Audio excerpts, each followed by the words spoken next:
Total pendaki yang meninggal dunia terdampak erupsi Gunung Merapi, Sumatera Barat mencapai 23 orang dari total 75 pendaki. Kapolda Sumatera Barat Irjen Pol Suharyono mengatakan 52 orang berhasil selamat. Lebih lanjut dikatakannya 3 jenazah masih belum dapat dievakuasi dari atas gunung hingga Selasa kemarin. Sementara ada 2 anggota polisi yang turut menjadi korban terdampak erupsi Gunung Merapi. Menurutnya, 1 dari 2 anggota polisi tersebut meninggal, sementara satunya berhasil selamat. Untuk personel polisi yang selamat mengalami retak pada tulang tangannya dan luka bakar yang tidak terlalu parah. Sementara tim SAR mengaku proses evakuasi lebih lama dari waktu yang ditargetkan. Kepala Kantor Pencarian dan Pertolongan Kelas A Padang, Abdul Malik menjelaskan medan pendakian berat sehingga membuat petugas kesulitan.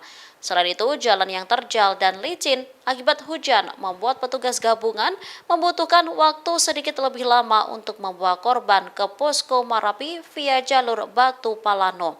Abdul Malik mengatakan bahwa untuk membawa jenazah korban membutuhkan waktu selama 6 jam. Ya, jadi selamat malam rekan-rekan semua. Jadi sampai hari ini korban yang sudah kita terima itu sebanyak 21. Ya, 21 kemarin 5, hari ini 16. Yang masuk ya, yang masuk. Kemudian yang teridentifikasi kemarin 5, ya masuk 5, teridentifikasi 5. Kemudian hari ini masuk 16, yang teridentifikasi ada 11. Jadi total yang sudah teridentifikasi adalah 16. Kemarin 5, hari ini 11. Sisanya kapan? Sisanya ini masih ada tersisa 5, tapi akan kita lakukan proses identifikasinya besok pagi.